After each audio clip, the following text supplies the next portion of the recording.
Biofilms. Until a couple of decades ago, microbiologists thought of prokaryotes as isolated entities living apart. This model, however, does not reflect the true ecology of prokaryotes, most of which prefer to live in communities where they can interact. A biofilm is a microbial community held together in a gummy-textured matrix consisting primarily of polysaccharides secreted by the organisms, together with some proteins and nucleic acids. Biofilms grow attached to surfaces. Some of the best studied biofilms are composed of prokaryotes, although fungal biofilms have also been described. Biofilms are present almost everywhere. They cause the clogging of pipes and readily colonize surfaces in industrial settings. They have played roles in recent large-scale outbreaks of bacterial contamination of food. Biofilms also colonize household surfaces such as kitchen counters, cutting boards, sinks, and toilets. Welcome back to Concepts of Biology. We'll continue to read Chapter 13, Section 13.1. Biofilms. Interactions among the organisms that populate a biofilm, together with their protective environment, make these communities more robust than our free-living or planktonic prokaryotes. Overall, biofilms are very difficult to destroy because they are resistant to many of the common forms of sterilization. Characteristics of prokaryotes. There are many differences between prokaryotic and eukaryotic cells. However, all cells have four common structures: a plasma membrane that functions as a barrier for the cell and separates the cell from its environment, cytoplasm, a jelly-like substance inside the cell, genetic material, DNA and RNA, and ribosomes, where protein synthesis takes place. Prokaryotes come in various shapes, but many fall into three categories: cocci, which is spherical, bacilli, which is rod-shaped, and spirilla, spiral-shaped.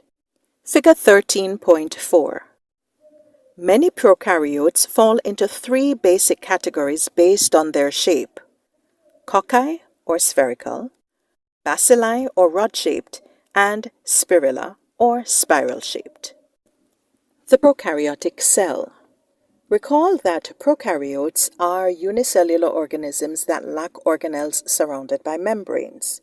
Therefore, they do not have a nucleus, but instead have a single chromosome, a piece of circular DNA located in an area of the cell called the nucleoid. Most prokaryotes have a cell wall lying outside the plasma membrane. The composition of the cell wall differs significantly between the domains bacteria and archaea, and their cell walls also differ from the eukaryotic cell walls found in plants and fungi. The cell wall functions as a protective layer and is responsible for the organism's shape. Some other structures are present in some prokaryotic species, but not in others. For example, the capsule found in some species enables the organism to attach to surfaces and protects it from dehydration.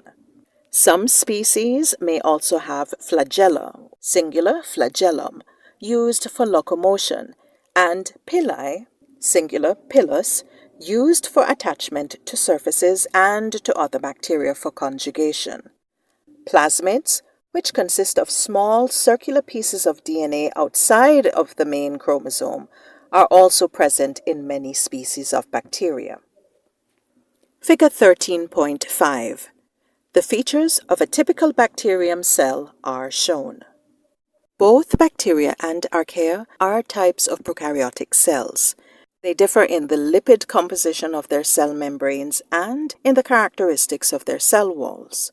Both types of prokaryotes have the same basic structures, but these are built from different chemical components that are evidence of an ancient separation of their lineages.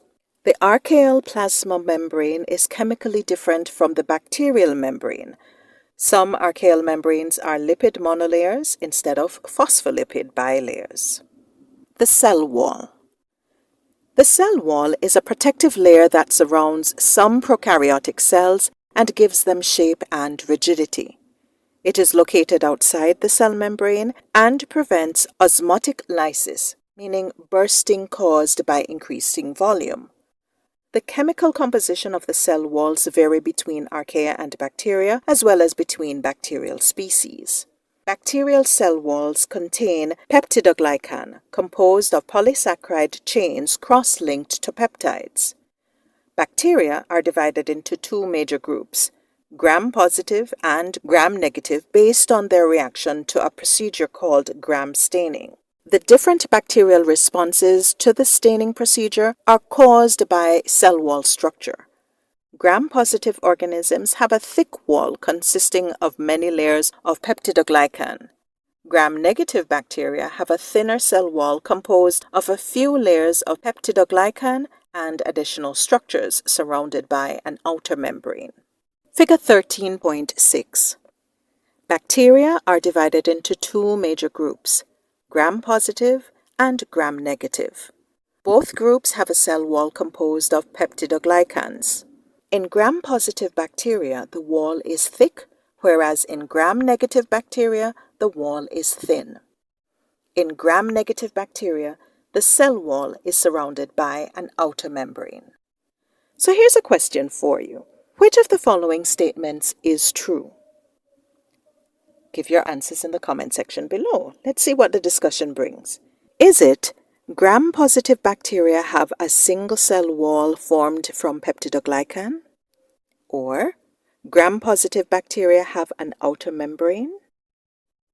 Or the cell wall of gram-negative bacteria is thick and the cell wall of gram-positive bacteria is thin? Or gram-negative bacteria have a cell wall made of peptidoglycan, while gram-positive bacteria have a cell wall made of phospholipids. Leave your answers in the comment section below. Archaeal cell walls do not contain peptidoglycan.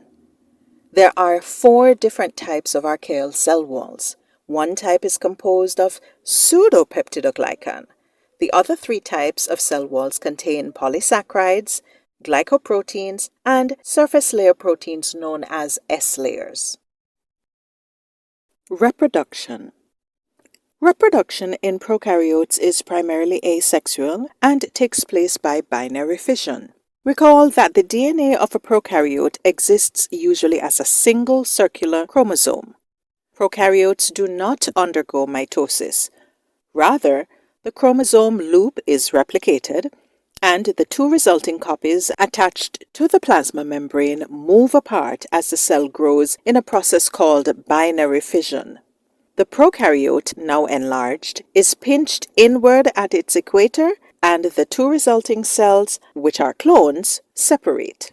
Binary fission does not provide an opportunity for genetic recombination, but prokaryotes can alter their genetic makeup in 3 ways. In a process called transformation, the cell takes in DNA found in its environment that is shed by other prokaryotes, alive or dead. A pathogen is an organism that causes a disease. If a non-pathogenic bacterium takes up DNA from a pathogen and incorporates the new DNA in its own chromosome, it too may become pathogenic. In transduction, bacteriophages, the viruses that infect bacteria, move DNA from one bacterium to another. Archaea have a different set of viruses that infect them and translocate genetic material from one individual to another. During conjugation, DNA is transferred from one prokaryote to another by means of a pilus that brings the organisms into contact with one another. The DNA transferred is usually a plasmid, but parts of the chromosome can also be moved. Cycles of binary fission can be very rapid, on the order of minutes for some species. This short generation time, coupled with mechanisms of genetic recombination, result in the rapid evolution of prokaryotes, allowing them to respond to environmental changes, such as the introduction of an antibiotic, very quickly. How prokaryotes obtain energy and carbon. Prokaryotes are metabolically diverse organisms. Prokaryotes fill many niches on Earth, including being involved in nutrient cycles such as the nitrogen and carbon cycles, decomposing dead organisms, and growing and multiplying inside living organisms, including humans. Different prokaryotes can use different sources of energy to assemble macromolecules from smaller molecules. Phototrophs obtain their energy from sunlight. Chemotrophs obtain their energy from chemical compounds. Hi! If you found this video informative, give it a thumbs up, subscribe, and share the link. We want these free textbook resources to be available to other students. Alright, let's get back to reading. Now on to bacterial diseases in humans.